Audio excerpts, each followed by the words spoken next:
Alright, so I'm going to be doing some further cleaning today. I should have these pistons soaking. I need to clean this one up fully, but I got these ones mostly cleaned up. I'm just getting it so the rings rotate nice. You know, mostly clean.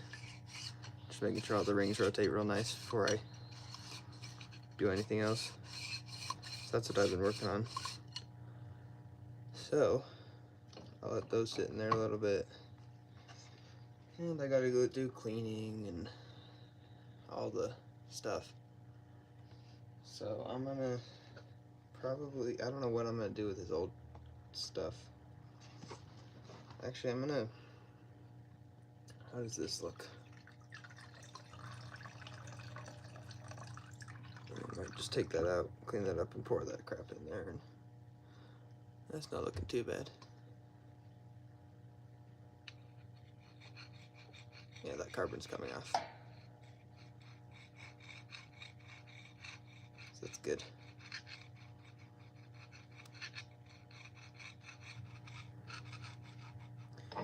Gotta find, I'm gonna just dump this into this bucket here.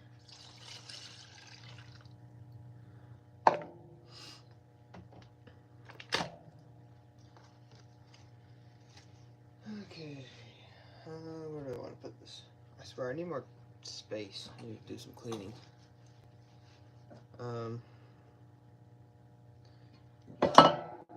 Where's the? I swear I'm losing my mind. I don't know where anything is. See, I want those rings to rotate all like that. That's what I'm doing right now. Oh, here it is.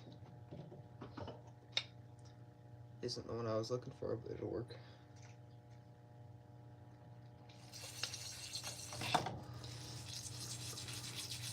Just trying to get all this carbon off of there so the carbon doesn't get in the rings and plug those up and prevent those from sealing.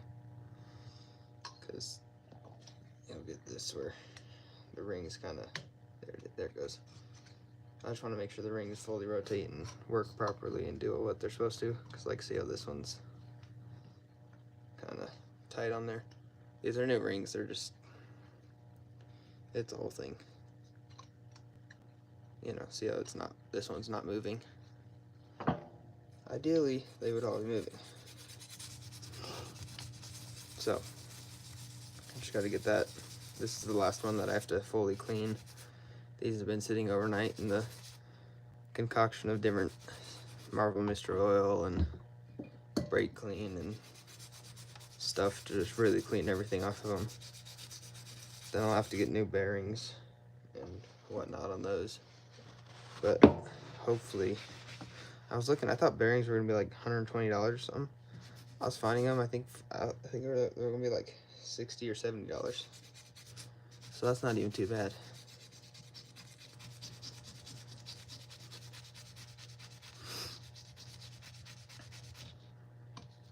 Just get the sides here.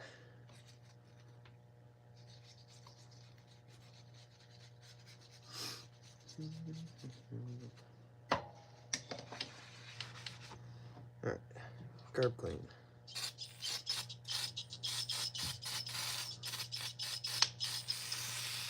Yeah.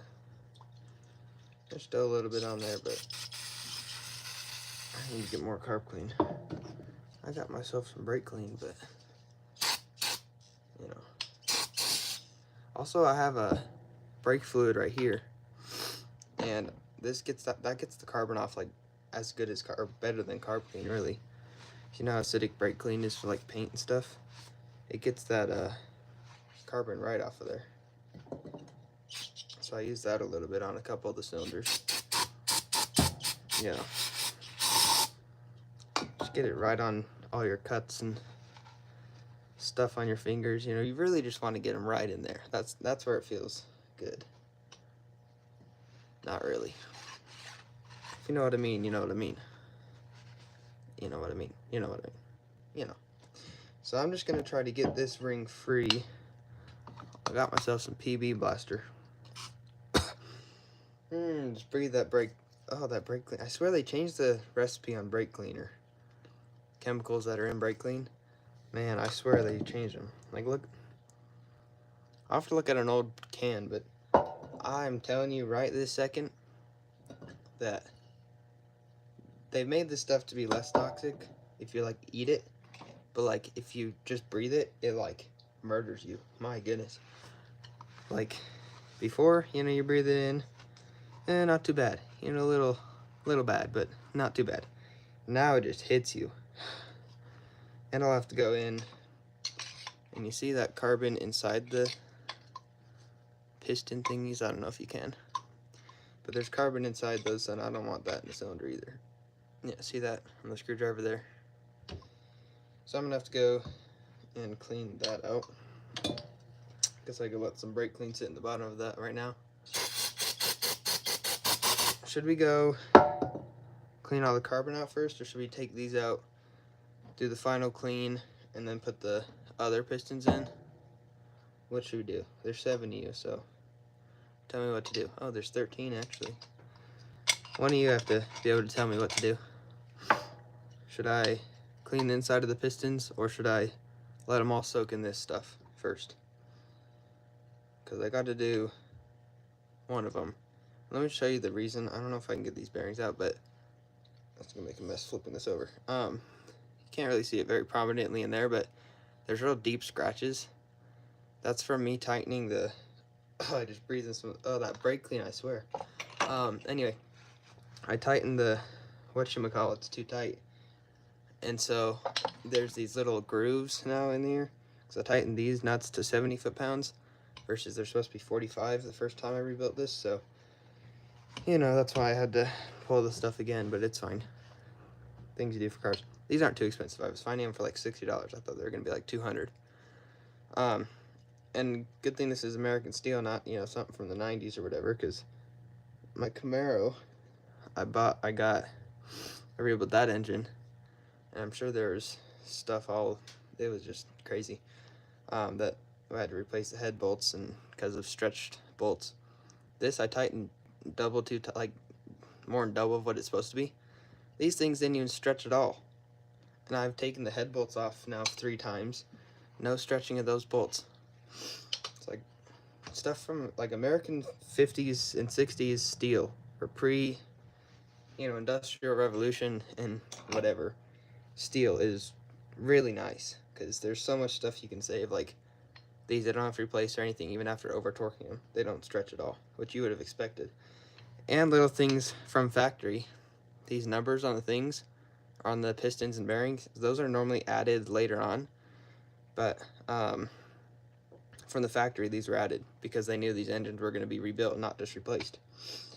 So that's really convenient. Like my Camaro was so annoying, I had to keep track of everything. Like I had them in a pile, like stacked like Jenga blocks, trying to keep which ones were which. It was so funny.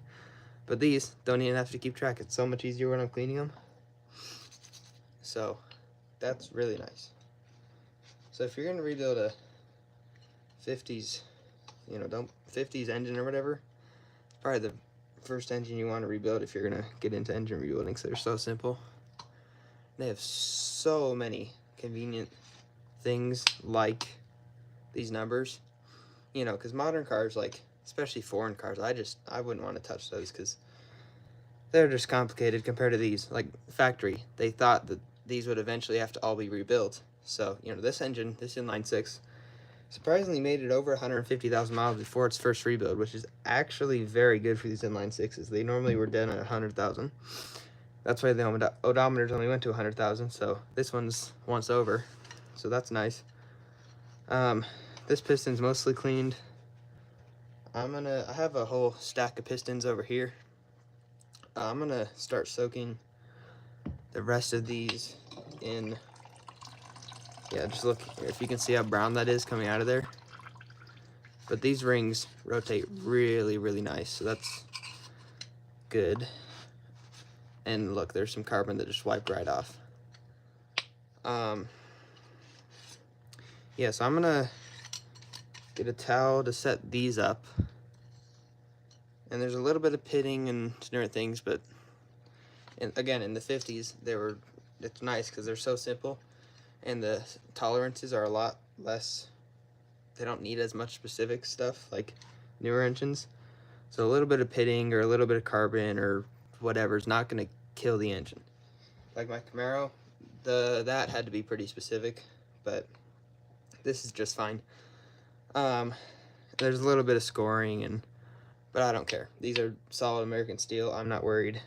You know, everything moves freely. Rings rotate nice. You know, or for the most part. And so like literally to gap the rings, to check, instead of using a feeler gauge, because I just bought these feeler gauges. Before that, though, a month ago I didn't have them, and I just used a soda can. Cut that, and I still, you know, just Dr. Pepper can. Cut that and folded it over once, and that was like a 1/12 of an inch or whatever I needed to be able to gap the rings. So that was nice, I must tell you. I'm gonna set this one up. Which ones were the cleaner ones? Was it these two? No. Yeah, I'm gonna put, yeah, these are the ones that needed to be freed more. So these, I'm gonna start soaking these ones. Probably should have done these in order more, because I soaked 6 and 1 first. And now I'm doing 4 and 3. So I'm just gonna put 4 and 3 in there. Let those soak. It'll, whatever. Yeah, this one was the one that needed more cleaning. But you just kind of do the thing and whatnot. And again, you don't have to be really careful. I mean, you have to be careful. It's still an engine, but it's from the 50s. It's not like it's super high tolerances. If a couple of minor scratches, you know, just be careful doing this. You just want to get the carbon off of there. You're not trying to, you know, I could get a little bit of sandpaper, but I don't want to get that aggressive. Nylon or brass brushes would be aggressive enough. It's not a big deal. Because it's like, this is just a brass brush. Nylon would probably work, but brass is abrasive enough to get the crap off of there, but soft enough that it won't scratch anything. So I went with the brass brush. Like I said, I swear they changed the formula in this brake clean. It just smells different to me. Anyone else notice that? How brake clean just smells different? There's 25 of you. I know one of you want to make a comment on that. Anyone? Maybe. Let's see here. So I'm gonna let these soak. I guess I can clean this one up. I need to get another towel to set these on, but one of the problems I did have was this first oiler ring right here was getting stuck. I couldn't move that at all. So I had to take these bottom gap thingy rings or whatever you call those, take them out, put them back in, and now it rotates just fine. But if you can see, still in this ring, if I rotate it a little, there's still some carbon in there, and I'm going to try to get all that out and some here. So I did the first initial whatevers. This was completely black, like oil soaked. So I did the initial soak, and now I'm just soaking them in oil and different things to really just get everything out of there. So that's good. It's working, which is always nice. Now this ring, let me show you here. This one, here, can't rotate. Same with this middle one. See, like they were all like this. You know, I can't rotate them at all. So what I had to do, and these are okay to flex a little bit. It's not a big deal if they flex because they're thin. These ones can't flex. They'll just snap. But these spacer rings in between this oiler ring, they can flex a little bit. So I kind of had to take my fingernail, get in there, take it out, push it back in, and it kind of saw it move there. If I had to do that, you know, maybe I have to do that. It's fine if they bend a little bit. Just make sure they don't break. You know, because that's always a pain to deal with. So really just kind of get in there, and I have PB Blaster, typically used for bolts, but it'll help loosen some of this stuff in there. It'll get into that carbon and break that up. So, you know, that's nice. Okay, there we go. Yep, now it rotates. So that trick, see how it rotates now? So PB Blaster, taking the top. Oh, and this one came unstuck too. That's nice. So all these rotate. So I fixed the problem there by soaking it in oil, taking the top and bottom spacer ring out, and then putting them back in. Now all the rings rotate. So that fixed that problem. Let's see here. What else do we want to do? I think next we're gonna probably, we'll let these soak. I need to get these bearings out, but I might leave those in until I fully get the replacements, just in case I want to replace those, or I will replace them. But I need to make them. Why are my teachers assigning me assignments? I swear. I don't know. They assign so much, they never grade anything. I swear, teachers are. I love them, but I hate them. You know, it's the whole thing.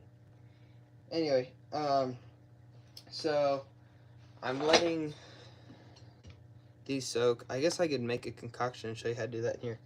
So I'm gonna just clean this. Really, just get that in the face. Splash back right into. Don't breathe through the mouth when you're spraying this. I swear, if I'm ever in a zombie apocalypse, just you know, spray some of this at them. They're done for. Why soak piston rings in oil? I'm soaking these ones in oil just because. So these are new piston rings, and I originally put them in the motor. Tried to start the motor. These were too tight, so they wouldn't start. So now I pulled these out, and they were carbon soaked. So I'm really just doing a good job making sure to clean these. And there were carbon in here. There was a bunch of carbon in here, so it's penetrating oil, brake clean, and this stuff, degreaser. And so it's getting in there, and now if I can get it close enough with it focusing, I don't know if you can see in there, but there's no carbon, but those were filled with carbon in those ring things. And also, I know some Audis and a lot of newer cars don't want you to do this, but these older cars, they say to soak them in like 40-weight oil or whatever, like a really viscous oil, and then you get your ring compressor and then put them in the engine. That'll help rotate and lubricate until the oil actually gets up to the rings, so nothing gets damaged when you first start them. You know, I didn't know that until this engine rebuild. Last engine rebuild, I didn't do that until like halfway. It was a whole thing. On my Camaro, I only did that on like half the cylinders and whatever, but it rotated just fine. I haven't gotten it started because it needs ignition coils and different things. So yeah, let me show you, if you want to see the concoction of how to make the stuff to soak the rings. I just get this carb clean is out, squeeze the can to get more pressure in there. I guess I'm out of there. I might have to cut that open to get the rest in there. You know, get the most out of stuff. A little bit of penetrating oil, if you can get the thing open.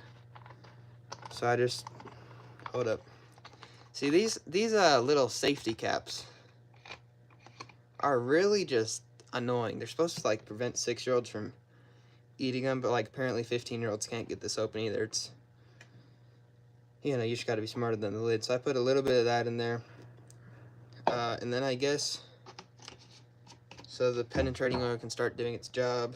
I guess I can put some of this PB Blaster in there too, and that'll mix together because it's just oil. I guess so the stuff can start doing its job. I'll just soak this piston so all the rings move on that one. I've already done this step. Just let that soak, and that's not all the way up to the rings. So I'm just gonna, you know, I add a little bit of oil just to put it in, and then I'm gonna add stuff, and it'll go through here and soak through the rings to help it even more. Just get it right in the face, you know what I mean. Put some of this in there, help the rings. This is just PB Blaster. And then if I can get to my, this is just Purple Power, you know, fancy stuff. This is the nice whatevers. I put that, a little bit of that in there. That doesn't really mix with the oil, but it'll help degrease and get some of that carbon buildup even more. And then I put some of this stuff, degreaser, industrial cleaner, whatever it's called. Put that in there. It'll mix with the stuff and things, and See all those bubbles in that? This is the original color of what most of this was. And just even after 2 stages of cleaning, this is really the second or third stage of cleaning, it's really already dark, which is crazy. I don't know. There's a lot of hidden carbon. And then, I guess I can mix some of that around just to help get in the rings and really penetrate where it wants to be. And the last stage, I think I'll use some brake clean, really to get all that carbon on top. Because this is, you know how it eats away at paint? This really eats away at carbon too. So, learned that just the other day. And then I'll spray it with brake clean. So I probably save some brake clean. But I'm just also using up some of this WD-40 degreaser. And the lid broke off.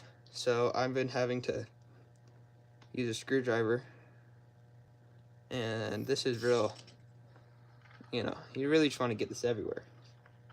Spray it all over your garage. That's just how it is. Oh, come on. There we go. Hold up. There we go. Be careful. I don't want to do this too much. Because I'm not just going to throw this away like a lot of people, but, you know, I'm going to use this. And this is expensive stuff, so I'm kind of mad that the lid broke off. Can't use it for other stuff, but it's fine. I'm going to just let that soak in there, and that should come up, get it up all the way to the rings.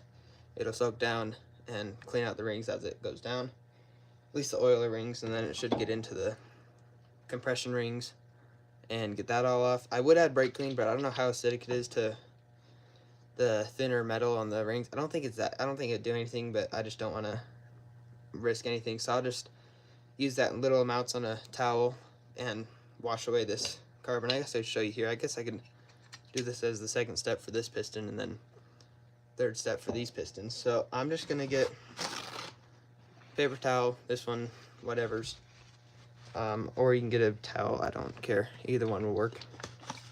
And I'm just gonna kind of pour a little bit on there. Way too much. A little bit more, actually. Hold up. There we go. So, let's see. How many of you guys in chat have done engine rebuilds? How have you cleaned the carbon off of the stuff, or you just replace the pistons? Because I just don't have money to replace the pistons, so I'm just, you know, this works just fine. See how it's kind of getting off? It might take a while, especially if this is just the real stubborn stuff that didn't come off in these 2 steps. And I didn't even put that much on the towel, so I guess I could get more. You know, I could be doing homework, but like, school is not, you know. Anyway, so I'm just gonna put this along the whole entire top. It doesn't work as much on really tough stuff. Like, it worked really good in the initial cleaning. Or yeah, actually, here, let me get this piston here. I'm just kind of get distracted. This carbon, whatever on the sides, brake clean. Look at that, just 10 seconds is that from that. So, you know, brake clean really just helps. You know, I hate it because it's so acidic, but it can be very helpful for stuff like this. It probably isn't the typical way, but it's cheap and effective, you know? And especially if you're building an engine on a budget, or rebuilding an engine on a budget, that's the type of stuff you want. So, I guess I can just pour a little bit on the actual carbon. Just be real careful not get this in the rings. It's not probably a big deal, I just don't want to risk nothing. So, I'm letting that sit on this carbon spot, seeing if that does anything. But, you know. What are you guys up to today? 27 of you in there. 34, actually. Anyone work on their car today? Have school? I don't know. I had school, unfortunately. Could have been doing this all day, but no. I had to do algebra. Like, I don't know when I'm going to use y equals mx plus b or stuff when I go to do something. I don't think that's going to be a thing. I think, you know, rebuilding engine's going to come in more handy. So I guess I can get away some of this carbon with just scraping. But that brake clean really softened that carbon up, and now it's coming off real easily. So that's always good.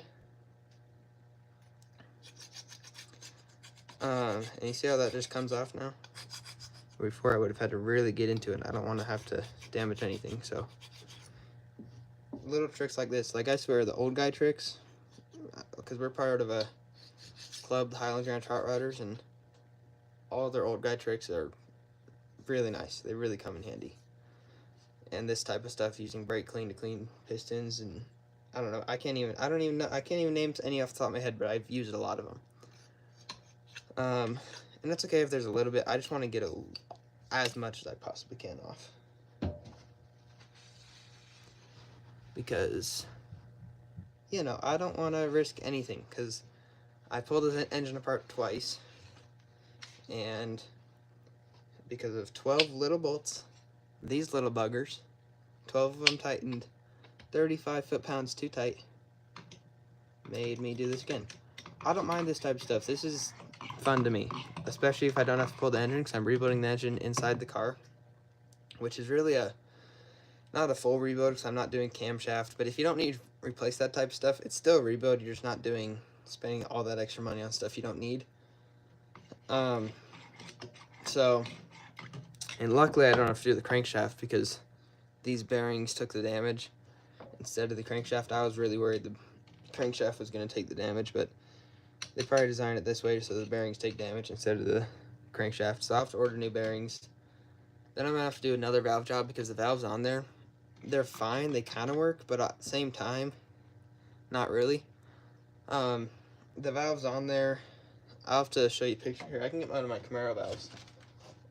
I'll find, hold up, here it is. So on my Camaro valves, you can see this lip, and there's a defined lip. You know, there's all this carbon and all that normal stuff, but there wasn't this defined lip right here. There it focuses.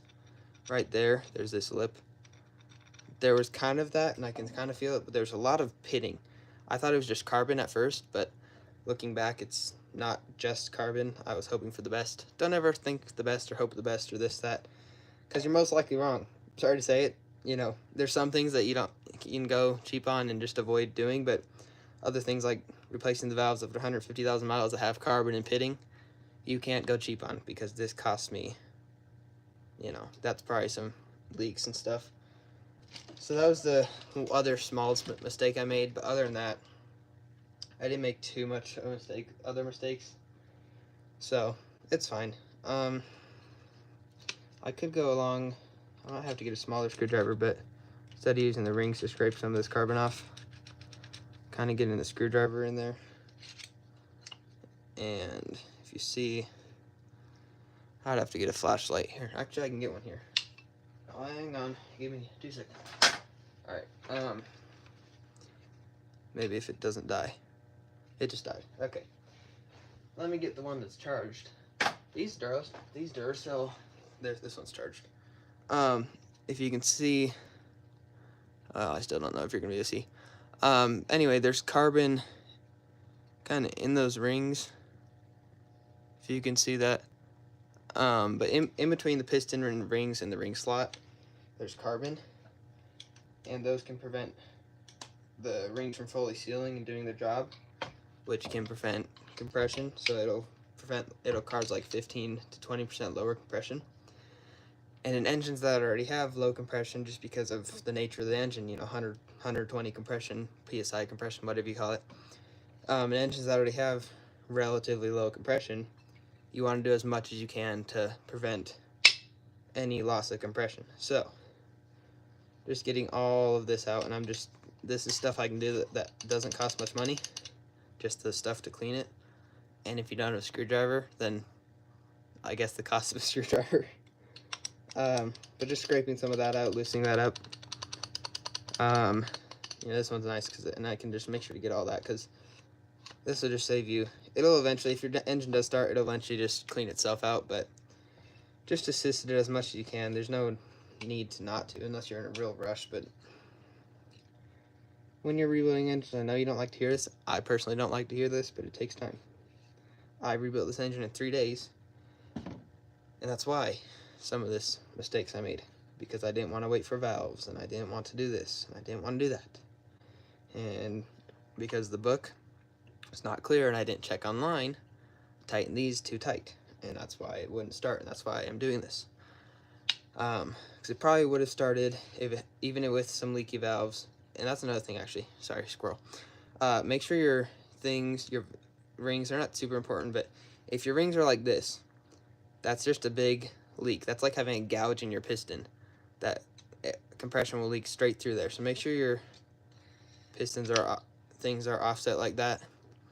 And these ones too. You see how that hole there and this one there, make sure those are offset like something like at least 1 inch or whatever the book says for you.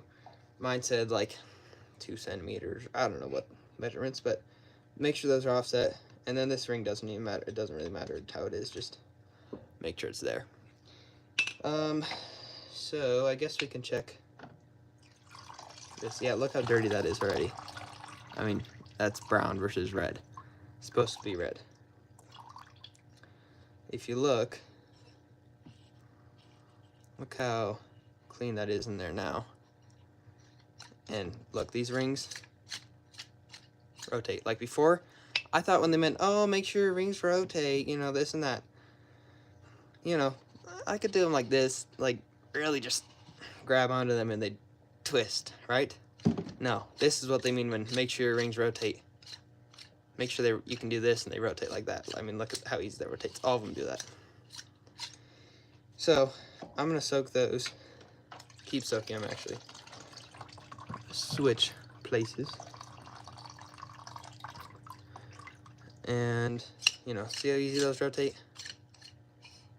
That's what they mean when rotate, not rotate. Make sure they rotate, not rotate. Make sure you don't have to fight with them. Make sure they just easily, one finger just kind of lightly on them. You know, that's what you want. So I don't know exactly if the rings move inside the pistons or need to do this, or they just, if the looser the better, depending on certain things. So just spend a little extra time. Like, I spent 3 days cleaning these, but I didn't need to spend 3 days. I needed to spend maybe, possibly, like 10 minutes on each piston, like an hour. Just let them soak, real rough with the brush. Let them soak again, brake clean, carb clean, you're done. And then throw them back in. But I have time. I don't have much money right now to buy anything because I am broke with 4 projects. So just make sure they all soak good. And when you're putting these ones in, look for your specific. I know some Audis, like I said before, and a lot of newer cars don't need this because it'll do stuff with I don't know. But make sure you soak your rings like in a bowl like this. Fill that bowl with oil, like thicker, like 40 weight oil, like compressor oil. Like our Plymouth uses compressor oil, so I just use the oil out of that. Soak them in there, and then get your ring compressor and pound them in with the rubber mallet. Or what I actually use is, and this is not, but it's this type of rubber on the end of a hammer. And I just use that because that's long and that's nice. I can get a hammer. I don't know, you know how a hammer looks, but the ones with the rubber, I just pound the pistons in with that. And you want to do a couple light taps on the edges, make sure it's all seated, and then you can either do one big blow to get it in, or you can do a couple light taps. Depending, like my Camaro, I did one big blow because they're such big pistons. It was weird. These ones I just kind of lightly tap, and then at the last, like until about this point or whatever, and these rings I just did one big blow. They went in there just fine. So just depends on your car. Some need soaked in oil, some don't. But just depends on your car. All cars are different. You know, that's why they're so nice. I love cars. Guess I could put some more of this in there. You know, I wish I could just I wish these worked upside down so I could, see they kind of work upside down, but I wish I could just, but then they run out of stuff. So I just have to do it like this, which is less than ideal, but better than just not using any of this, right? Because the top of this broke, but I don't just want to throw things away, because this stuff's getting expensive. You know, you use what you got. Alright? You know what I mean? You know what I mean. Everyone knows what I mean, right? Okay, just while these sit, why not just free these up some more?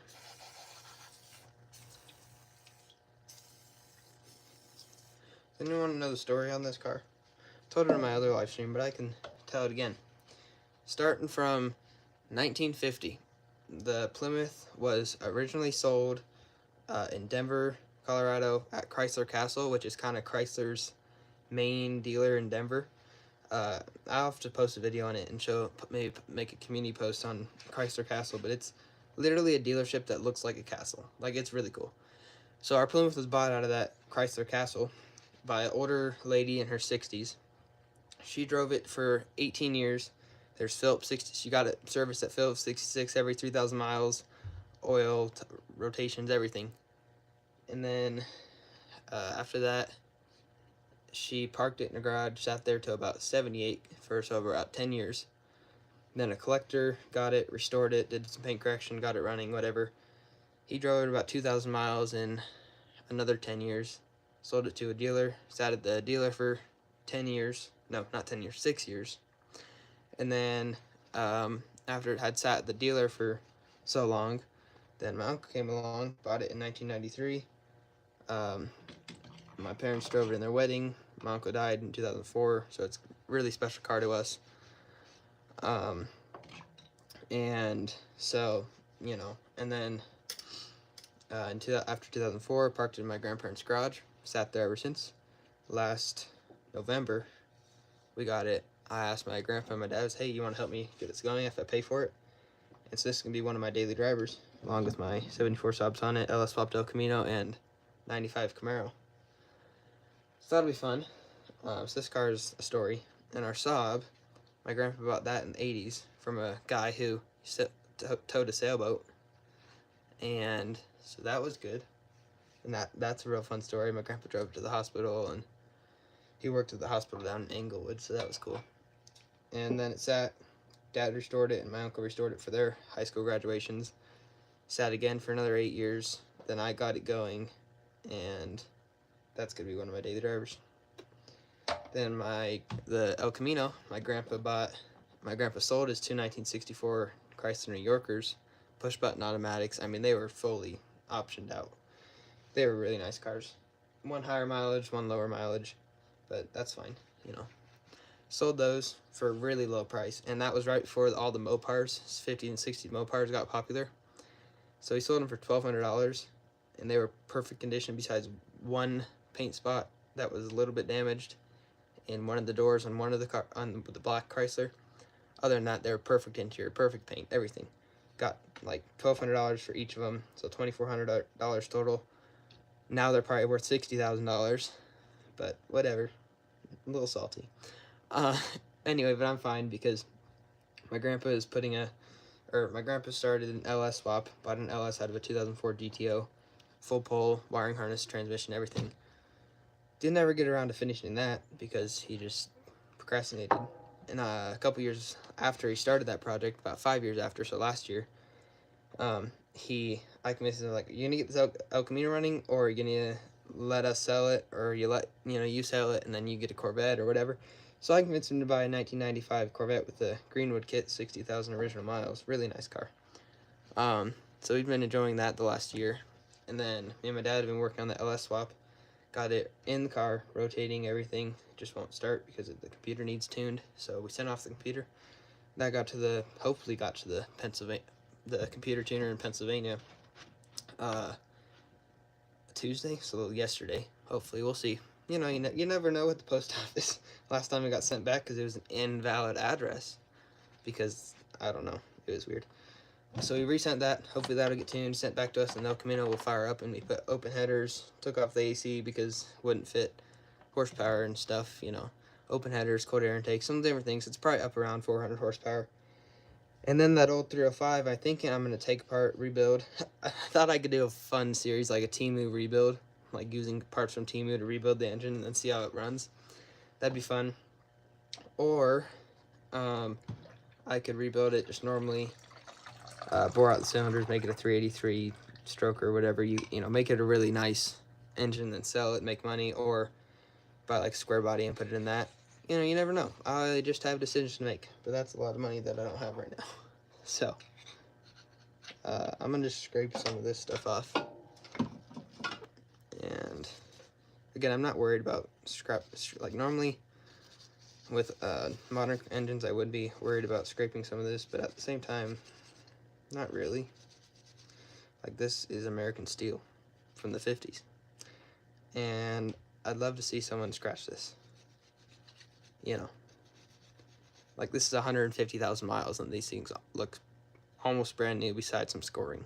Like, you know, and this carbon buildup. Other than that, these look almost brand new after 150,000 miles and 75 years. And they sat 20-something years without running or anything, and it looks this good. And you know, it's been through a lot, and these still look pretty nice. So I will let these sit more. See how these rings rotate real nice? And that's what I want all of them to do. And I'm almost to the point where all of them do that, but you never know. I just want them to all rotate nice. So I'm having it sit on this mini fridge I got. It's like a 50s style fridge, but like mini. It'll fit like 6 soda cans. We used it at some car shows, and it's real nice. I like it, you know. Just it's a shelf. It's everything, you know. Set your pistons on it, and put drinks in it, you know. It's multi-purpose. So I'm gonna see. I can't use it with my finger. I need a nail. Here's a screwdriver. I don't want to run out of this, but I think we might just have enough to do all 6 pistons. And I'm putting this in the actual piston, so when the bubbles and stuff and foam pop and do its stuff, it'll go in. And I can show you on here, but these pistons, you can see here on the bottom, these are the oil rings. So oil will come when it's at the bottom, oil will get up in these, then it go through here, lubricate, and then these scrape the oil off. Excuse me. But these 2 oil rings, this is the main and this is one of them, but you can see those holes in there. Like that's normal metal versus a hole. Anyway, oil gets in there, lubricates everything, but when you put stuff in here, it'll go out these rings and clean out the carbon from those rings specifically. So that's why I'm putting stuff in there to do some extra cleaning instead of just putting it in. You can see here, I don't know if you can see that, but there's some foam coming out of those rings. So, you know, I'm almost out of this purple powder. You know, I still have a lot of this simple green, you know, safer choice. We don't care about that because we eat brake clean, or not eat it, we sniffleize. These Duracell, look here, let me show you, let me blind you. These thingies, 40 bajillion light bright years bright, you know what I mean? Lumens, or whatever, however much. I don't even know how many lumens there, but they're bright. I mean, they got all these settings. At 3 settings, and these, it's real nice. And you get a pack of 3 at Costco, plus the charger for $14. Like they're like $5 a piece, less than $5 a piece, and they're really nice. They last for I've left them on for 2 hours straight, and they last that long. And we have 6 of them, so we have whole days of work with those flashlights. Like before, I'd be using my phone and doing this all around the engine thing. Now I just stick them, you know, and they have this magnet on the bottom, so we just stick them to different stuff, and they work really nice. So here's a piece of a old ring that's stuck to one, I think. I don't even know what those are. I'm gonna throw that away because I don't want to confuse that with, or let that get jammed up in nothing. And I've been soaking these in Evaporust, that's what it is. losing my mind.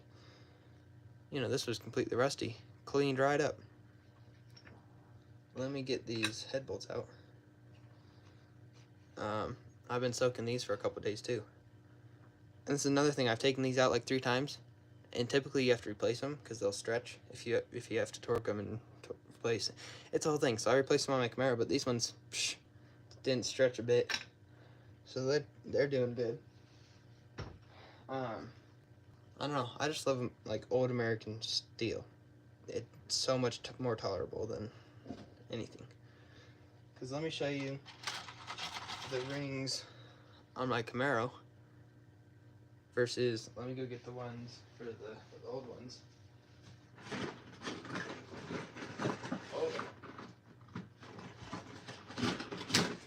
Oh, this is a broken one, but let me get the old ones here. You see, this one's broken. That's fine. These are the rings on my Camaro. They'll bend, they'll do anything. These ones here, like just trying to get this out, it snapped. I mean, this is American steel from the 50s versus American steel from the 90s. So Chinese versus American. You know, this stuff is double as thick. The oiler rings, these are just where I have the rings for my Camaro. It's an old Potter thing. The oiler rings for my Camaro, very similar, as you can see. You know, basically the same style, same thickness, and whatnot. But the actual rings, so much thinner. That's just the style of engine too. But at the same time, you know, you get a lot more material with this stuff.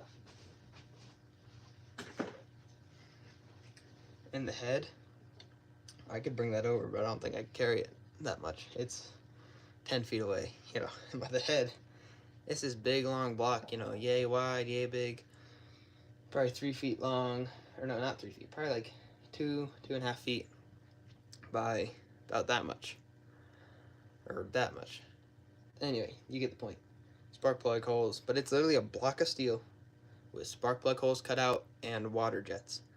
It is, I'm pretty sure they just cast a block of steel and then cut holes in it.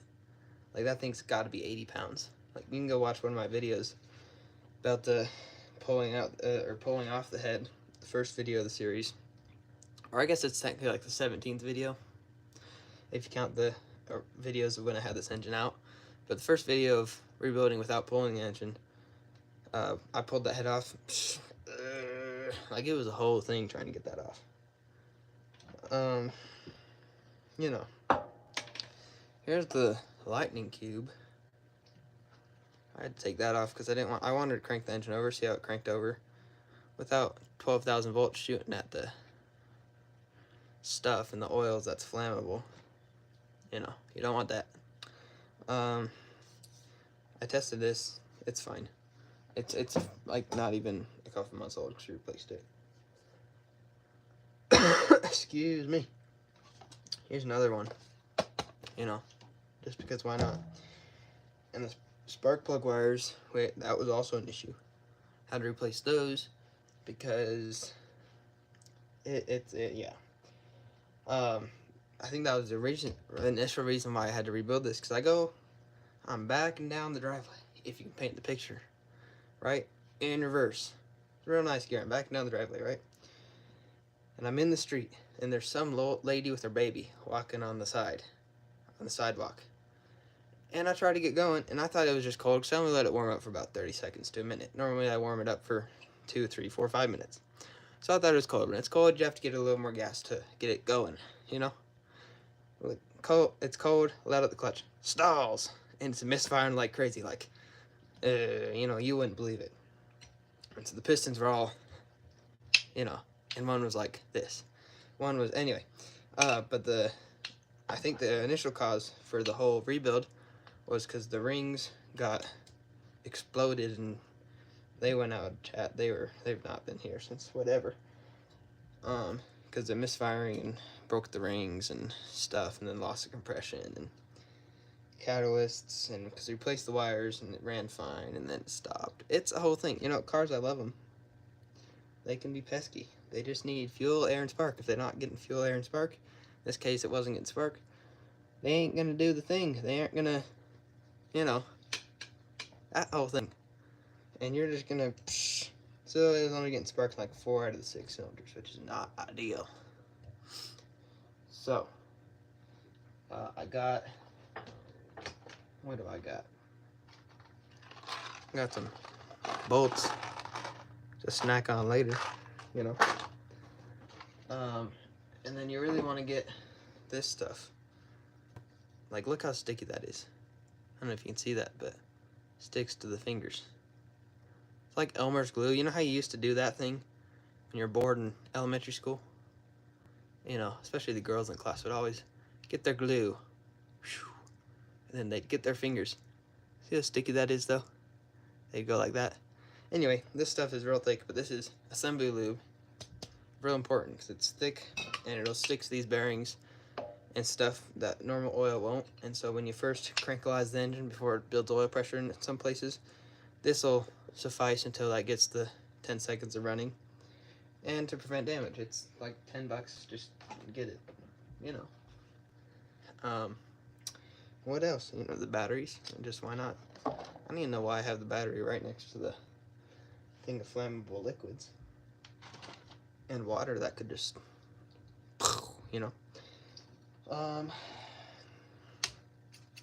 Okay, let's see. So I'm getting these, which piston this is what I need to keep track. I've done 6. This one I guess I could work on cleaning more. What time is it? Time for me to get a watch, I guess. It's like 5:20 when I started, so it's got to be, my guess. Someone in chat tell me, this is Colorado time, is it 6:15? Maybe. I don't got a watch on me. Oh, I could look at my phone. Oh, 6:09. Shoot. Not quite. Almost. I just got to be tough on this carbon, but not quite tough enough that I get to the metal.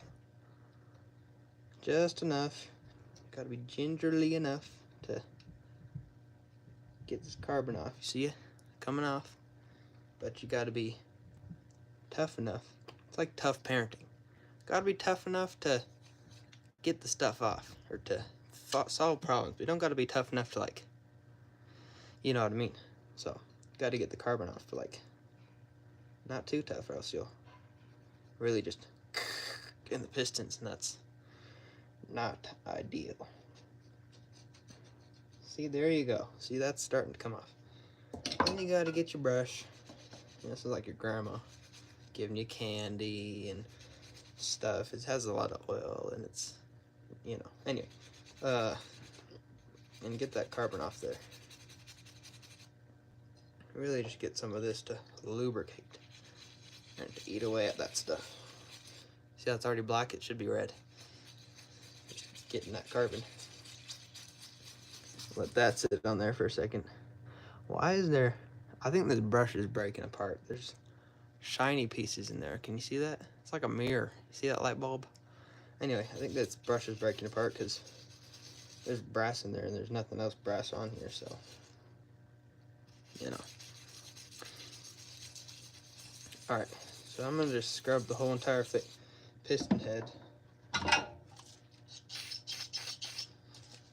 And, you know, if you're running out of air pressure in this stuff, you just, hold up, get it on the floor and crush it. And you got some more air pressure. Hear that stuff? Yeah, look at that.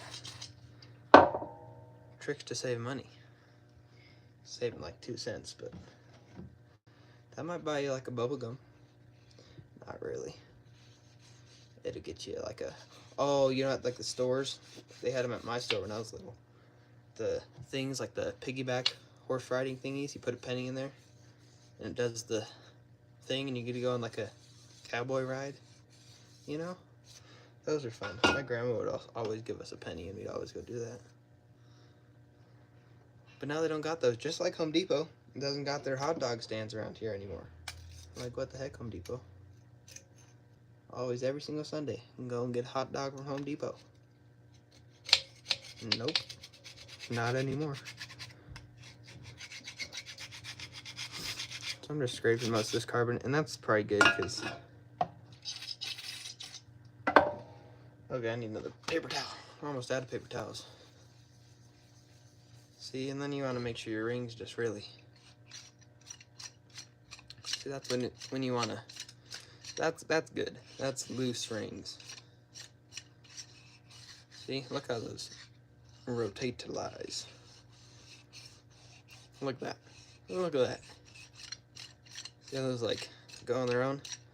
Okay, I gotta set up a system to which ones are clean and which ones are not clean and which ones are being cleaned, and just to so I don't waste time and clean stuff 3 times or 12,837 times, you know?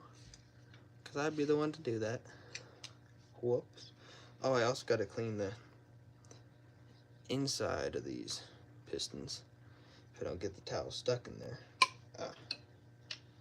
Guess I can use the flathead screwdriver to clean the inside. Okay, let's see here. Look at that carbon I got off the bottom.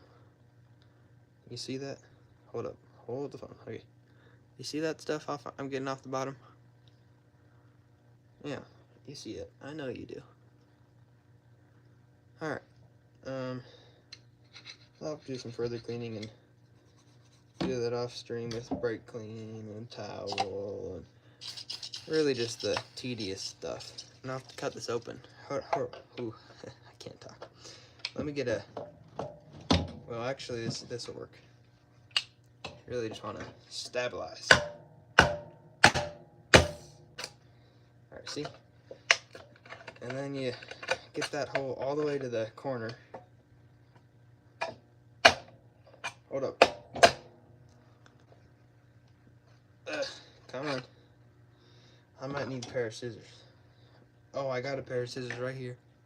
You know, kitchen scissors will really just cut into that metal good. Not at all, actually. Oh, come on. There we go. Alright, we cut what we needed. Now look. We got all that carb clean. That's just stuck in the bottom. You know, you don't want to leave anything to waste. Especially when this stuff gets expensive. Alright, which one was okay, we'll just clean that one, I guess. Ugh. Come on. See? Nothing left in there. Trash. But this stuff still got something in there. They must make brake clean and carb clean differently. Like the cans, because this stuff, barely anything in there, right? And then, but carb clean, you'll have half the can left. Only air. You gotta cut it open, you gotta hits, and then you gotta, look what I just did, you know? You gotta do what you gotta do though, right? Okay, what should I do now? Let me go make a thing with a towel. And I also got to dispose of this witch stew of carbon and cleaner. I'm just throwing all my towels in there, so you know, just throw them right in there, absorb all that and throw it in the trash so it doesn't, you know. Anyway, I'm gonna go get a towel so I can set the clean pistons, these buggers, on that said towel.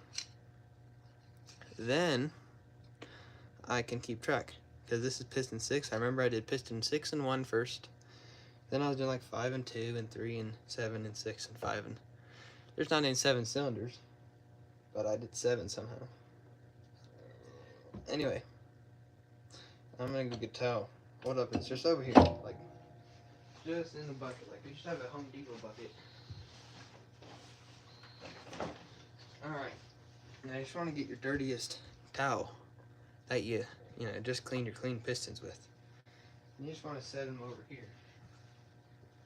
And you just want to grab your clean pistons that have the rings that rotate. Look at those, look at those. See, that's how they're supposed to rotate, like, rotate nice like that. Okay, so we got one for sure completely done, mostly. We're working on 3 more. Is this one number 1? Number 1 is almost completely done, because we started doing that one first. But I gotta go, and I'll take some brake clean. Actually, look at that. Look how clean that is. Have you ever seen a piston that clean? Not me. Well, I have, but you know, you just gotta, you know what I mean. Okay, take your, like, okay, so this stuff, what's the difference between this stuff? Well, I don't got a yellow bottle right now, but there's this stuff, and then there's this stuff in yellow. Like, it's a brake clean, dries fast, cleans whatevers. But it doesn't have, I don't know, I feel like this stuff in the white lettering can has less of a smell. Like, it's more like toxic, but they just tried to make it smell less toxic. Anyone in chat, all 20 of you, have you ever noticed in the see, you can get a whiff of that. Have you ever noticed this stuff, brake clean, really is starting to smell different? Like, the EPA got in charge of it, and they're like, wait, we got to make it more toxic, even though, you know, like, it's like tried to make it better, but it smells worse. Has anyone noticed that? Anyone at all? I have. I don't know about you. Really just want to burn the nose hairs, and you can really taste it. It lingers too. Like, before you'd get a whiff and you'd be like, ooh, and you couldn't breathe for like 10 minutes. Now it's like still lingering. You get a little woozy. I swear I gotta put on my mask, like the respirator it's a whole thing. Okay, now I'm gonna get your microfiber with all the dirty leaves on it and really just hold up. You know, your microfiber got all the leaves and everything in it, because it just attracts that stuff. See, look at those rings. Like, look how they spin. That's what you want. Like, that means they're clean. Is that pitting there? I can't tell. It's fine, because it doesn't, you know, whatever. Okay. 2 cylinders completed. Hold up. There we go. Let's see. I'm gonna spray some of this PB Buster on them. Loosen those up and keep them, you know, keep the rings loose. Just good for the stuff and things. Why has nobody talked in the chat? I want something to talk about. Like, is it just not working, or what's happening? Hold up. Hello? Anyone there? You know? It's like open, or like, hello? You know? You gotta make those sound effects. Really just jam that in there. Okay, here, let me get a thing. Alright. You know, this is the empty bottle I need to throw away, but we'll just make sure we got everything. I think we did. No more stretching out this can. Bent it all up on, you know. Okay, who's all there? 24 of you. Anyone? Is chat like not working? I hope chat is working, I swear. Hold up, let me get on my digital device. Make sure it's working. Hello? See, look, it's working. There's 20 of you. I know you can do it. You know what I mean? Like, what do you want me to talkalize about? Like, anything specific here? Like, questions on stuff or stuff? There's 32 of you. Like, someone's got to say something. Yeah, see how there's a little bit of stuff there. There's a little bit of It's not that bad. I had a late start this morning. That was nice because we got 4 inches, 8 inches. I don't know how much snow. We got a decent amount of snow last night. Just enough, you know, I wish it was a snow day, but we don't. I don't know. We've gotten a lot of those this year. Like, where my sister's going to college in Sioux Falls, South Dakota, they normally get a lot of snow. We've gotten a lot of snow. They've gotten like 1 snowstorm. Like my cousin's whatever thingy yard where he is in Sioux Falls, where my sister is too. Their yard is a block of ice in the winter. We don't get that here because we get a lot of sun in the winter, but their yard has not been a block of ice because it just hadn't snowed there. Like, it's been flopped. Like, normally up here gets a lot of snow and this is warm, but now it's like here's snowy and here's it's a whole thing. We're kind of in the middle, so we've gotten a lot of snow, and we've gotten a lot of warm days. Like this week it's like a high of 10 and like a low of -2 and like a bunch of snow. Last week I was working on my Camaro and 70 degrees and sunny. There's Colorado for you. We get like 300 days of sun, which I will say is very nice. I do like the sun myself, but you know, what time is it? 6:23. Whoa. I got, what homework do I got? Math? No, I got a, that's funny. I got a math quiz tomorrow, and it's like stuff that I don't understand. You know?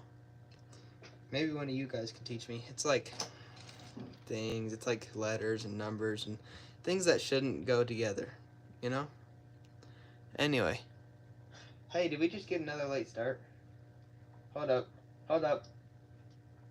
Let me look at my email. Don't get too excited. I just saw something that said 9:10 a.m. Let's see. Lou. Okay, let's see. 6:23 p.m. That's the current time, right? Late start. Classes will begin at 9. Yes. Let's go. All right. So, first of all, since like President's Day or one of the weekends, we don't got school Monday. We don't got school Friday. We had a late start today and a late start tomorrow. So 35-minute classes for 2 days in a row, plus no school on Friday. Pretty good week, I must say so myself.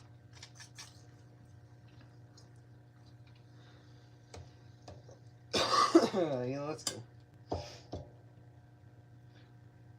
Yeah, it was funny. I think because he was probably doing, oh my goodness, don't knock things over.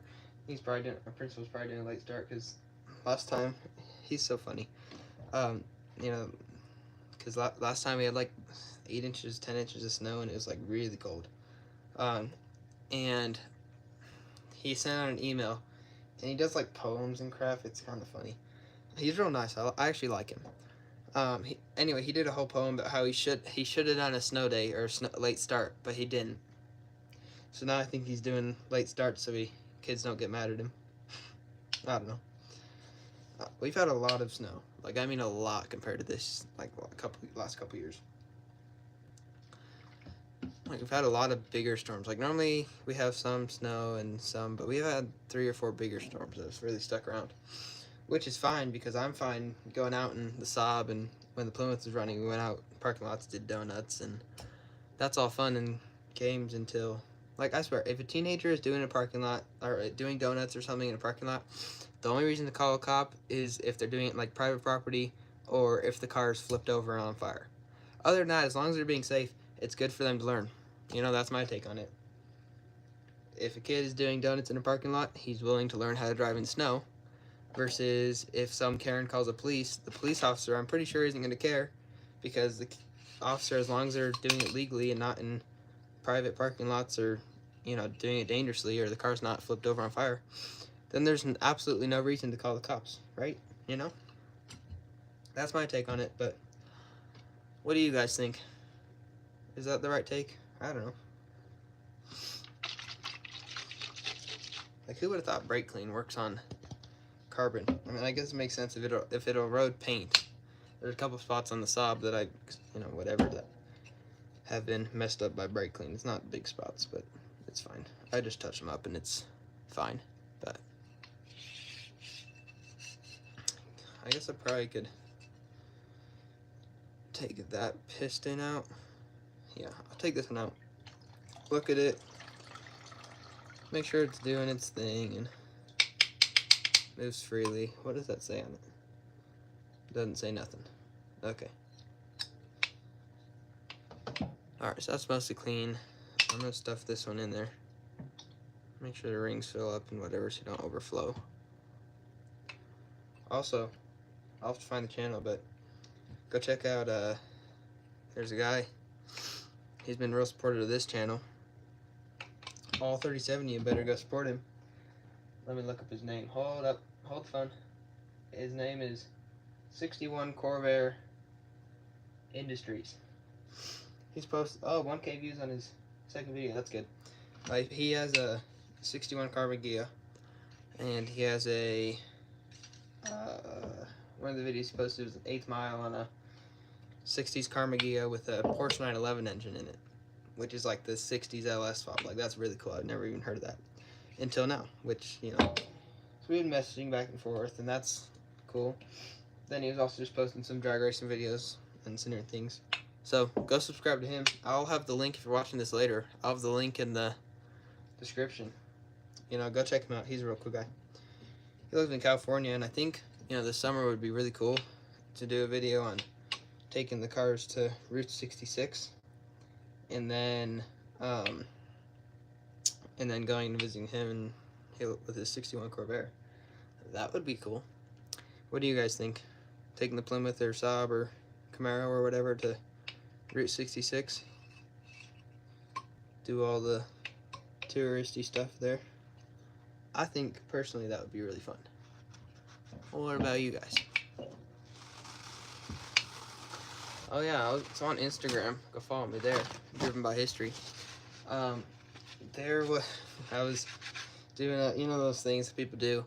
They'll put different cars in their stories, and they'll put them against each other. And like this guy, he was actually, you know, it was just for bragging rights for a lot of them. But this guy, fighter jet vet, he has a really cool app. It's called Part Snap. You literally take a picture of a part. It'll tell you what it is, tell you details, or you can ask AI what the different problem is. Like, I searched the internet for hours a long time trying to find what carbon soaked or carbon stuffed rings cause low compression.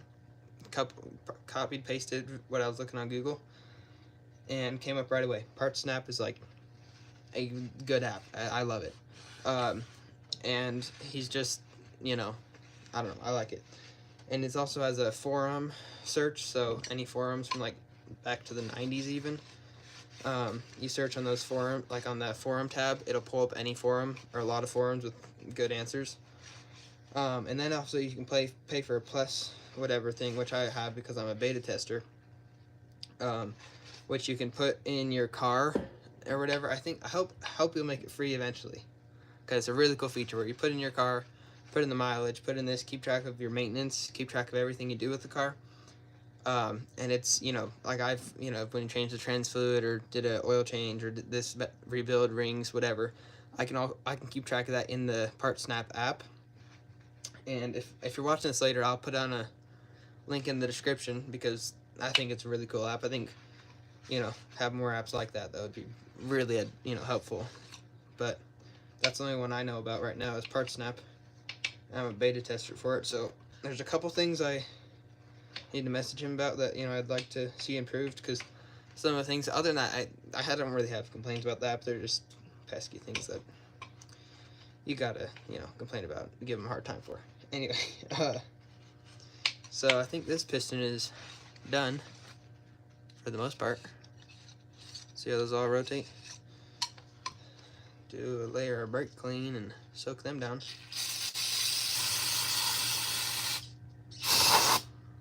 And right in the mouth. It has a mind of its own, brake clean, I swear. Shh. I said this 3 times already, but they changed the formula. A brake clean. And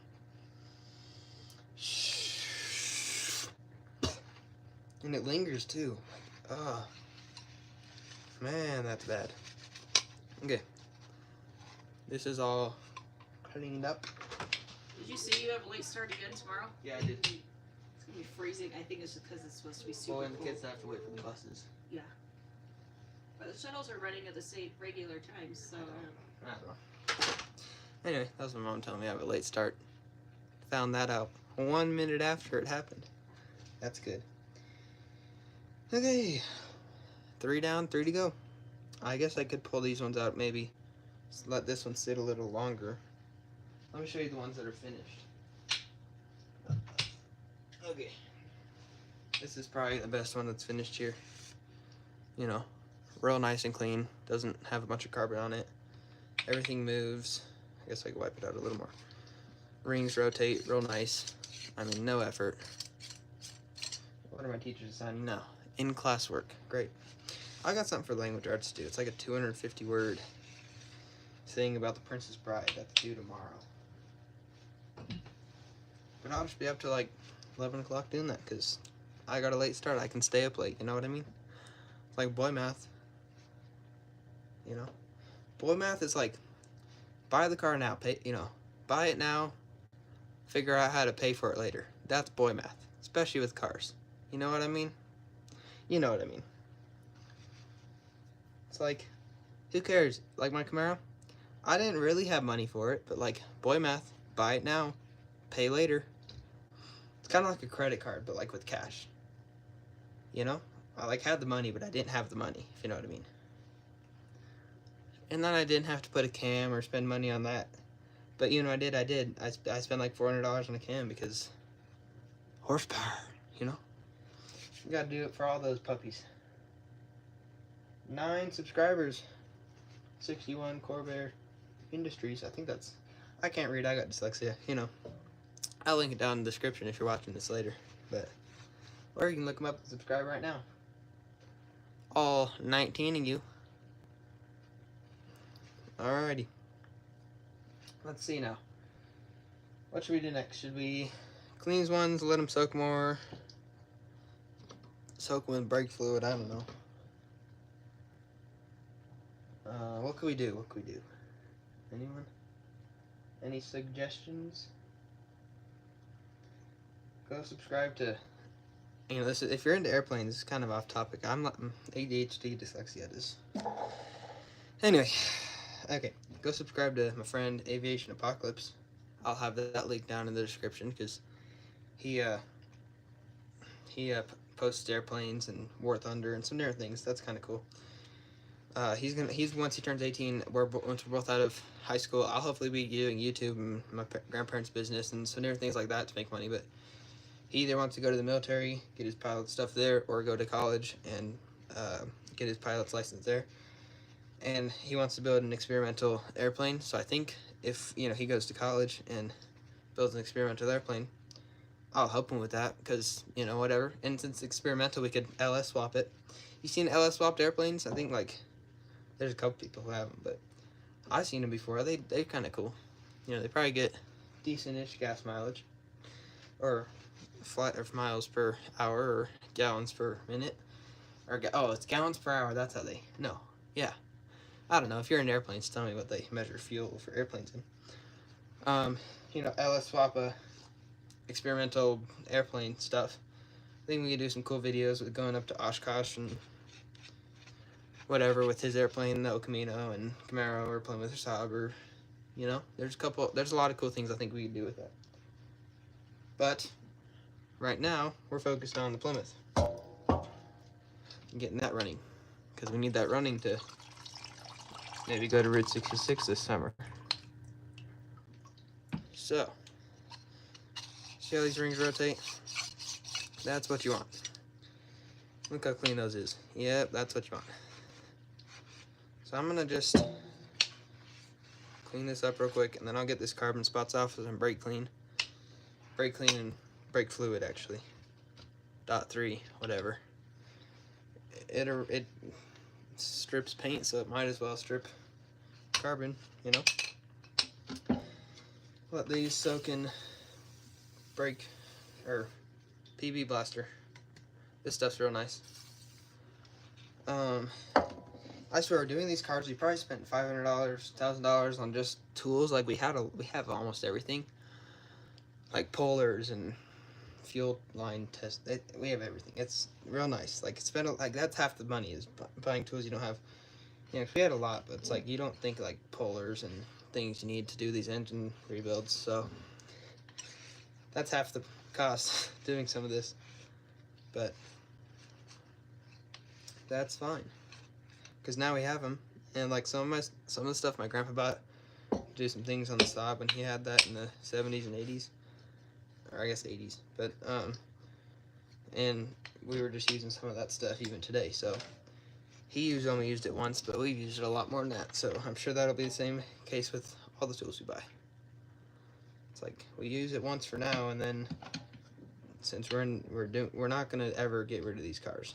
We'll always be using them. So, and the Saab, I did some math, right? We did some brake testing on that, and a normal car, I think I saw, like from 60 miles an hour can stop in 120 to 150 feet.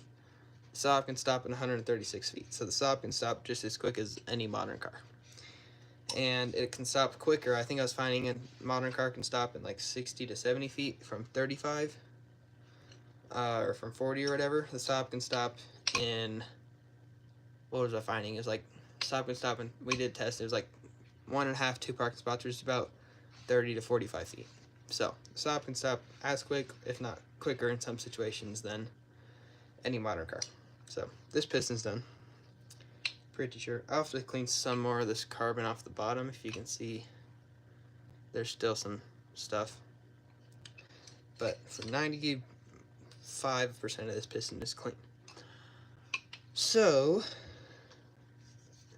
you know, I could have went out and bought that carb clean stuff. You just get that basket and you ship it in, but that's like $45 and I'm on a budget and I'm lazy. So we still got cylinders, and 5 and, what is this one? 8? Probably tighten these up so it doesn't fall off. You know what I mean? You just gotta keep your hardware and make sure not to lose that, because it'll get costly. Like we lost we lost a hood thing for the Plymouth, and I still have to go get that, but we probably spent a couple $100 in lost hardware because we can't keep track of nothing.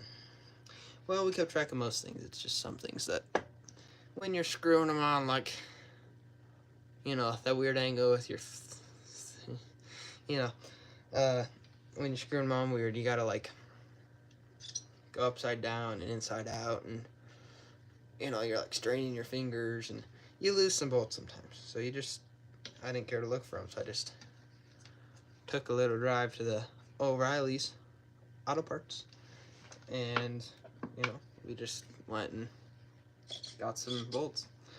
They have or one of the kids has our phone number memorized, so that's kind of funny. We're like regulars, I guess you could say. These were, I don't know what. Oh yeah, let me show you guys the head gasket that was on the Plymouth. Here's the one I put on there. It was also probably losing compression through here because I put gasket maker on there. Whoops. Apparently you're not supposed to do that. And also when I was taking the head off, like collateral damage. But let me show you, because the spark plugs on the Plymouth were like colorized like white. And if they're kind of a white crystal-ish color chalk stuff on them, they're burning coolant.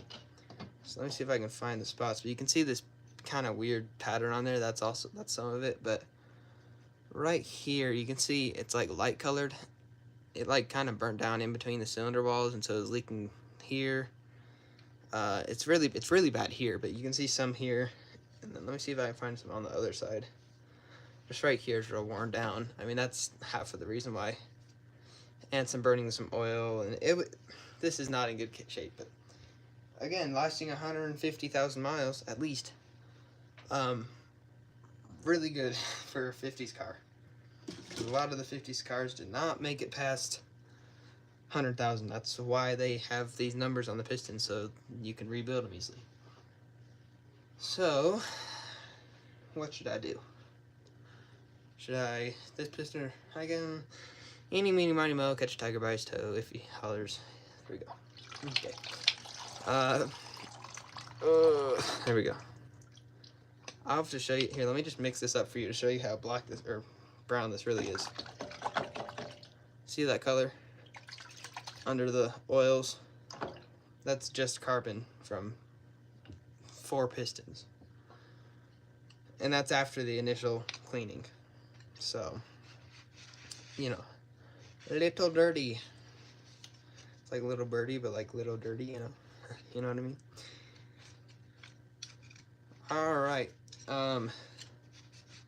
Should I think that's good enough, or should I just clean? I guess I can clean that a little more. I guess we take, yeah, I guess I don't know. Gotta get the, I swear this week kind of went by quick. It was just Monday, like 12 hours ago, right? Yeah. It's practically Tuesday, but it's really almost, yeah, I don't have school Friday, and I got late start today and yesterday, and tomorrow, so that's always nice. I normally have to leave the house at like 7, get up at like 6, but I left the house at like 8:30 and got up at like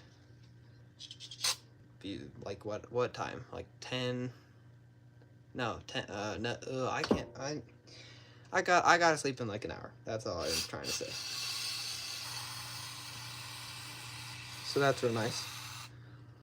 And then I think we're gonna. Last Monday I was doing with the car club at my school. I kind of trying to get involved with that. Planning the car show. It's gonna be July 15th at my high school. And so if we have all the cars running, we'll have 6 cars there. At least, well, yeah. Hopefully 6. We'll have at least a couple, you know. So I'll take a couple trips there and back, and, you know. That's half the fun, though. That'll just be half the day, is taking them there and back. Okay. Now we just wipe this off. And this one is good. Oh my gosh. Breathe that right in your mouth. Bright clean. Okay. Alright. Now we got one more to do. Which I think this one's been sitting there long enough. It's been in there for probably 30 minutes. I think that's probably good. Yeah, that's cleaned up a lot. Make sure everything rotates. Yep. Let's see here. I guess since I'm done with this, I'll go over to the Plymouth and show you guys what I've been doing on that. Let's see. Brake clean. All 13 of you watching, do you want to go over and see the Plymouth engine without the pistons and stuff in there, and see what I've been doing on that? All 18 of you? Question mark? Anyone? I guess I'll put that in there to mixalize. Oh, just make a mess, I guess. Alright, let me get this piston over there. Alright, we're officially done with this. So that was a couple day process, but now the pistons look much, much, much better. So let me get my phone. So that's our station, that's the mini fridge, you know. A little bit of a mess to clean. Okay, so here's all the pistons. Cleanalized. Very clean. There's still some carbon, but that's alright. If I don't fall over. Oh my gosh, that's a mess. See this head? We have a lot of stuff on it, but a couple holes, but it's like a chunk of steel. This rubber's getting... Okay, so here's the Plymouth. You want to make sure to get your stuff to protect the paint. And let me see, you can see straight to the floor, you know. And I'm going to have to do a valve job. It's the only annoying part about that will be getting the off-deck manifold and carburetor off. I didn't do that yet, but a couple bolts, get those. The only thing will be get the holders back in the right spot. Because they're like little things that clip the valve stems. Because, I don't know, that'll be a little annoying when the engine's not sideways. But let me just show you, got my towel under here so I don't get concrete all over my, you know. There's the crankshaft. if you guys can see that. I might have to get a flashlight, but you get the gist. There we go. You get the idea. There's the crankshaft. It rotates and stuff.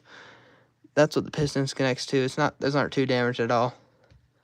You can see a little damage, but for the most part, the bearings took most of the damage, which is good. There's the oil pan. I need to get a new one of those, maybe. There's a big old hole right in the bottom, and that's where that oil was leaking from. Oh, here's one of the bearings. There, I can show you. There's that. See how that, there's those 2 marks there? And see there, that's just not good whatsoever. Rotate. You know, ADHD. Anyway, here's the oil pickup.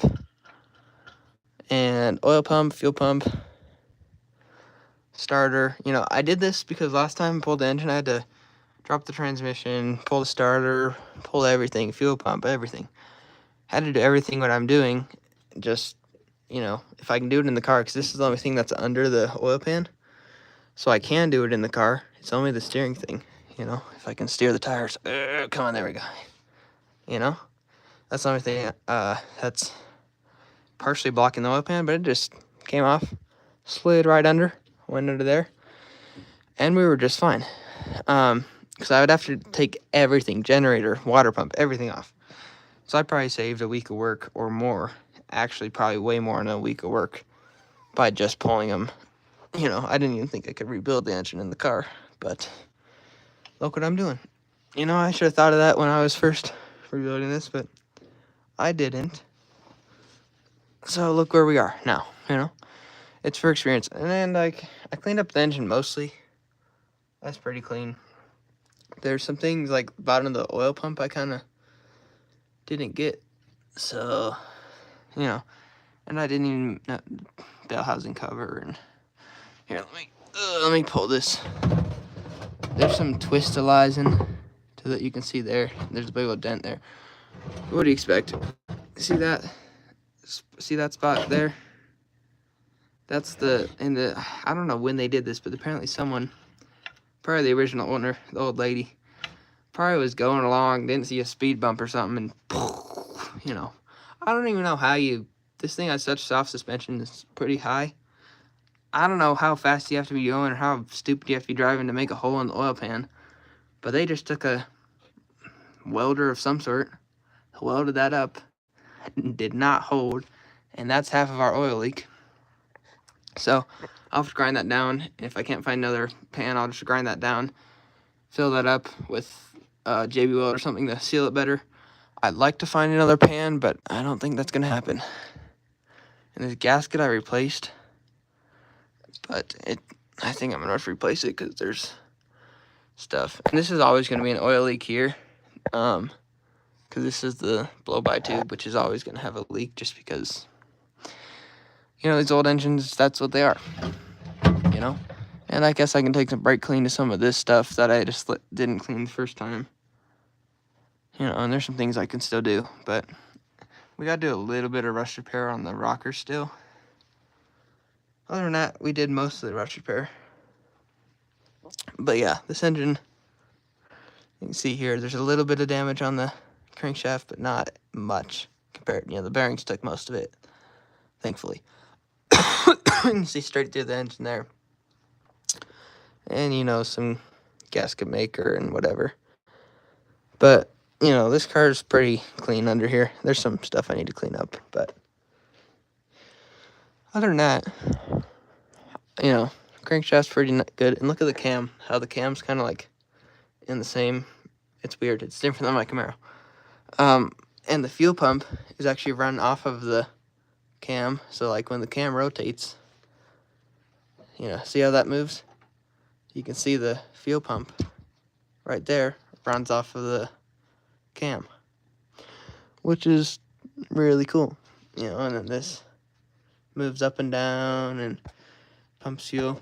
We don't use this because this one was leaking because there's a couple leaks and whatever, so we disconnected that. We have an electric or clickety clackety over there. It makes a ton of noise, but it works nice, you know. the electric pump. What else do you guys want to see? If anyone types in chat, I'll show you guys. We spray painted some frame stuff, and that's pretty clean. The old oil we have to dispose of. Yeah, and here, let me show you that this oil pan's pretty nice, except that spot in the, I don't know if I can show you, but you saw on the outside there, like they just freaking welded that so messy, it just leaks all over the place. But that's fine, and the cam's in pretty good shape.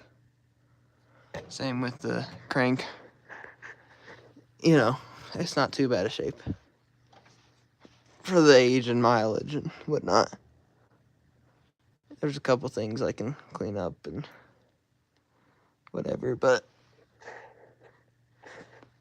that's alright, It's just an old car. Brakes, bleeder valves. These brakes work pretty good. It'll lock up the tires, so had to do some brake work and probably spent 10 hours on just brakes, but brakes are probably all you need in a car is a good running engine and good stopping car. That's, as long as it does those two things, you're set. Looks are nice, and in this car with original paint, I love the looks, but, if it runs good, stops good, and shifts good, you're set. This is just the 3 on the tree. The transmission is like that big by that wide. It's a small transmission because it doesn't have synchros and it doesn't have whatever. It's probably 1.5 feet long and a couple inches tall. It's a small transmission. Like, it's back there somewhere. Like, you can see it above the oil pan there. And actually, let me show you the engine mounts. Right there is an engine mount. Right there is an engine mount. Because there's not a frame like normally a frame would go right here and then there'd be engine mounts on the side. The engine mounts are actually the transmission and then these two things up here. So that's actually kind of really cool. What else? Does anyone else want to see anything? Just type it in chat and I'll let you know. I'll let you guys see it, There's some oil and stuff I need to clean up. But that can be done later. What else?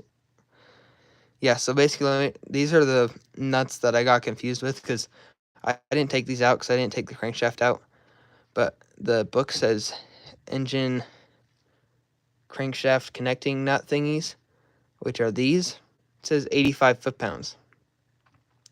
The book, since it's not clear and I didn't double check the torque stuff, I confused it with these. I torqued these to 80. I luckily didn't do them to 80 because they felt really, really tight at 70. So I stopped at 70 and did those and whatever. And you learn how important it is to really just tighten things down to spec. Or else you'll be doing this type of stuff again.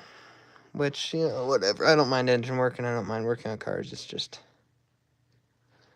if I didn't have to do it twice, I wouldn't have chose to. But who cares, honestly? Yeah, okay, Cody. Simmer down. You're like the only one chatting. There's 43 of you guys. Anyone got voice crack?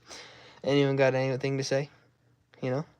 Anyone curious about anything about something? Want to know something about the Saab or the Plymouth or the Camaro or anyone? Springs, I think these are original. There's no reason they wouldn't be. These things I replaced. But, these cotter pins were bent up. So they wasn't doing much. So I had to bend those down when I was under here a couple days ago. Rocks and stuff in the frame and just your regular stuff. There's a lot of surface rust, but it's not too bad. The bottom of the bumper is pretty good. Solid American cars. It's like you hit a kid with that, I wonder who's gonna win. You hit a Prius or something, they're done.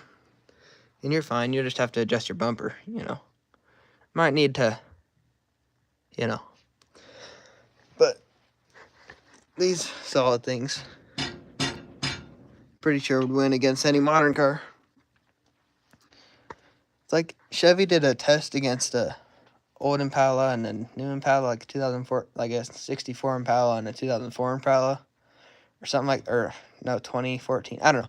They did test. I don't know what you guys are, you know, whatever, if you've seen that video, but they did that with a Impala with no engine, first of all. It was an X frame, which is probably the weakest frame of any 50s, 60s, or 70s car ever. Probably the weakest frame ever made. And it had frame rot. So, no engine, frame rot, and the weakest frame ever. You know, like this frame comes right up here. If it was hit something, like even a deer, it would just, you know, fly right off. But, and then versus a modern Impala.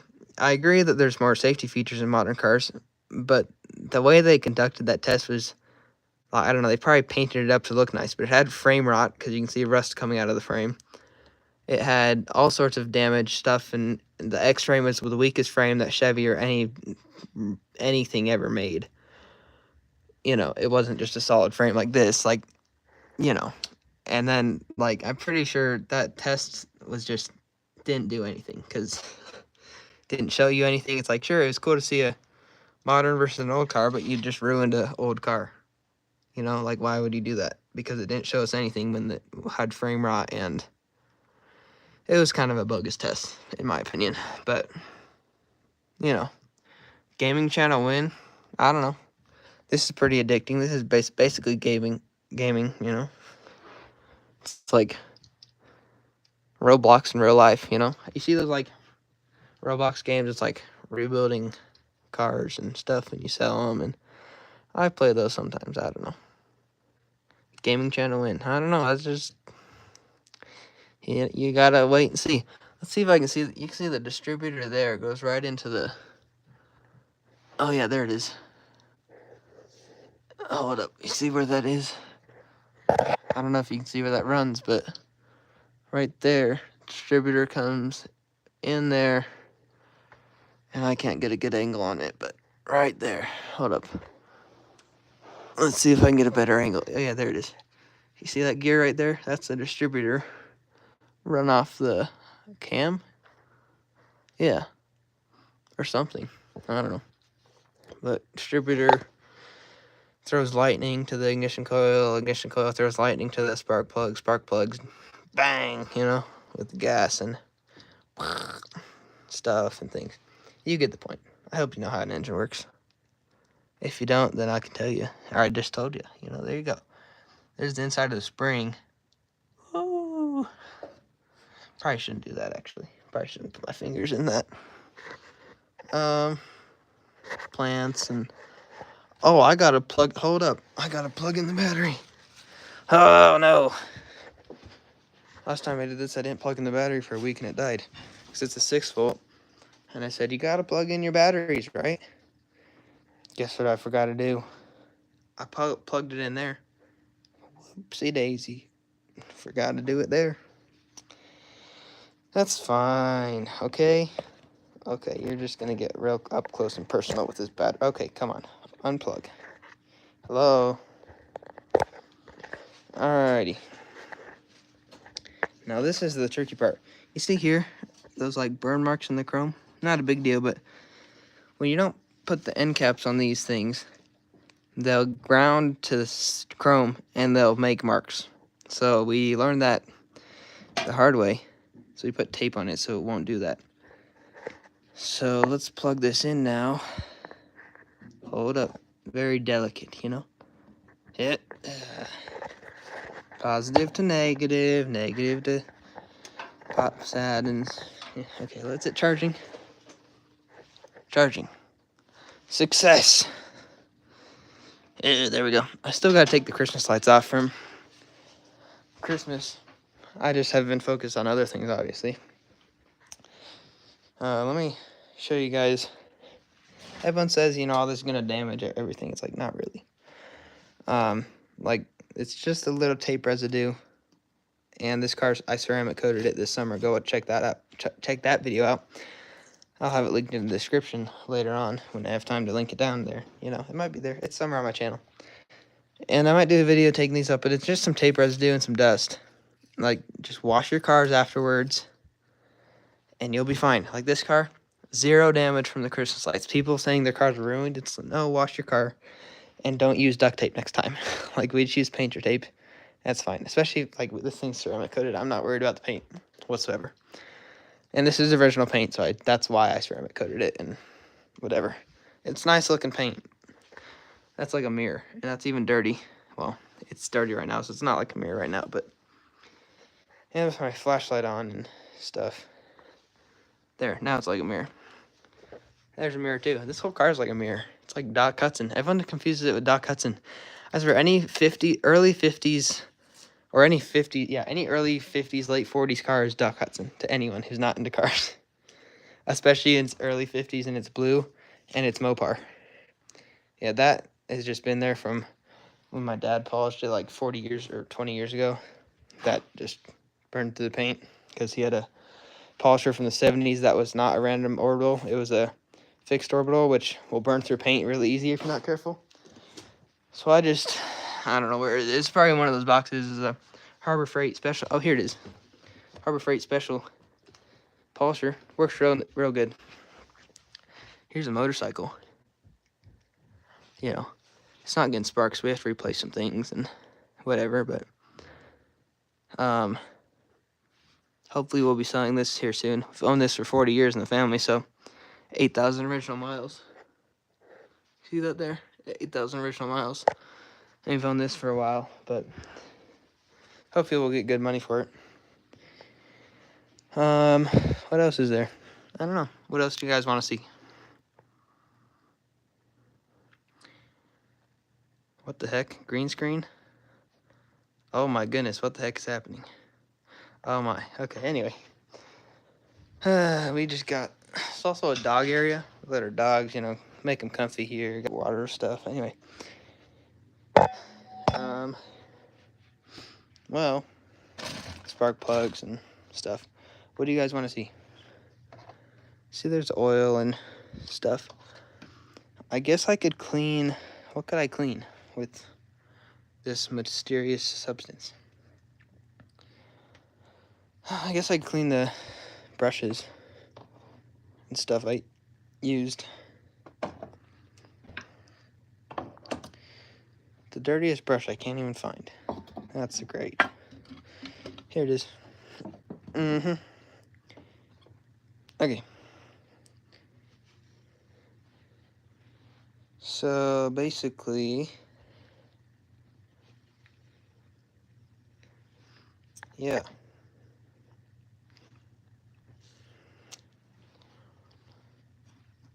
What should we do?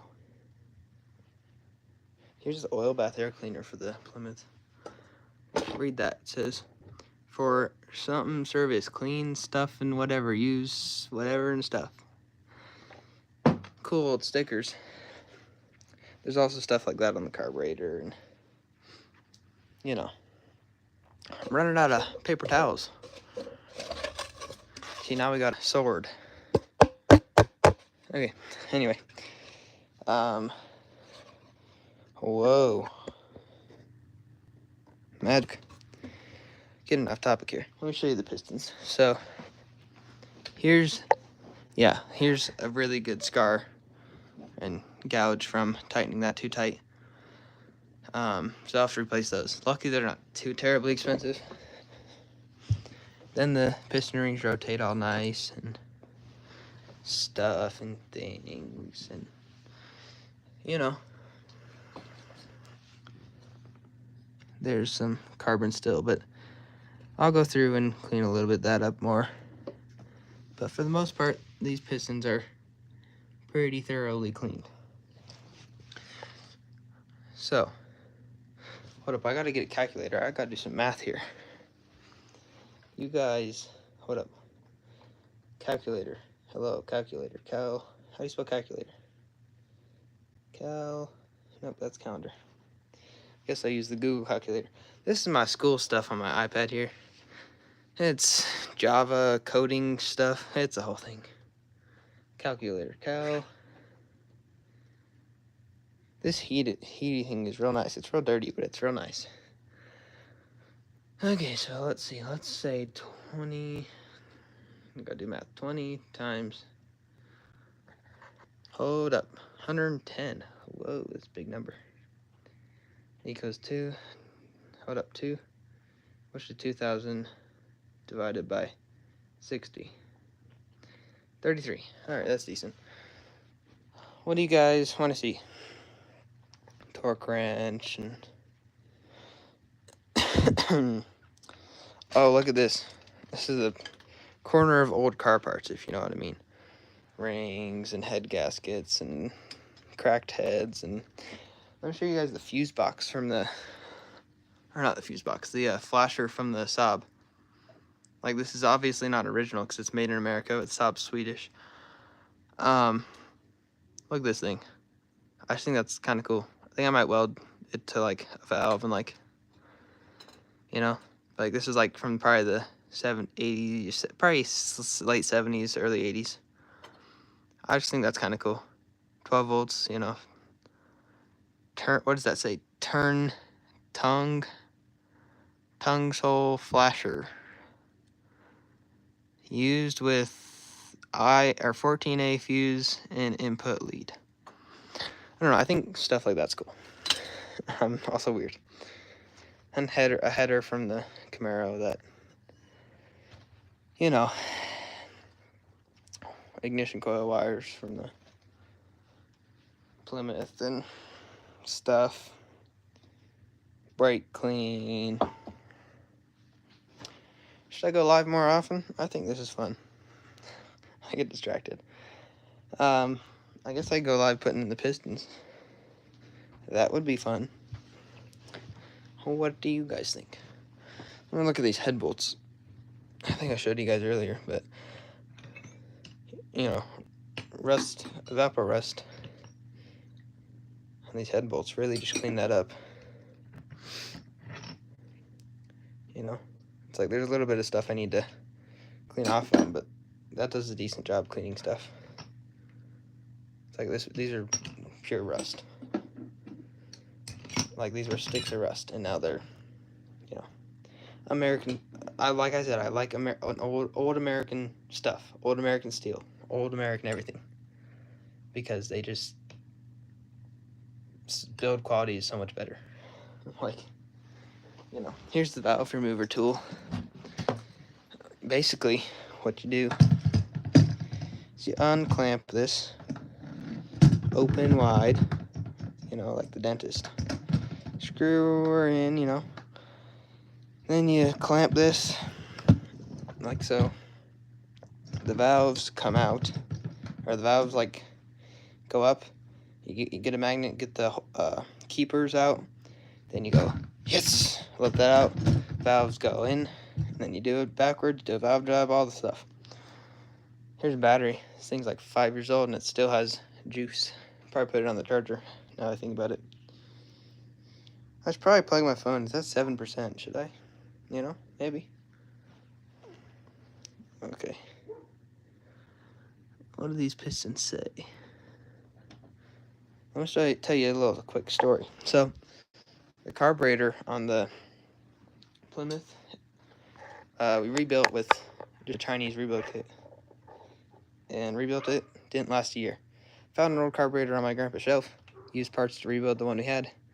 And now it works better than ever. So, anyway, I think I've done everything. Cleaned the pistons, done everything there. I can go live tomorrow doing stuff if you want. But I think that's gonna do it for today. Thanks for watching, guys. And I'll see you guys in the next one.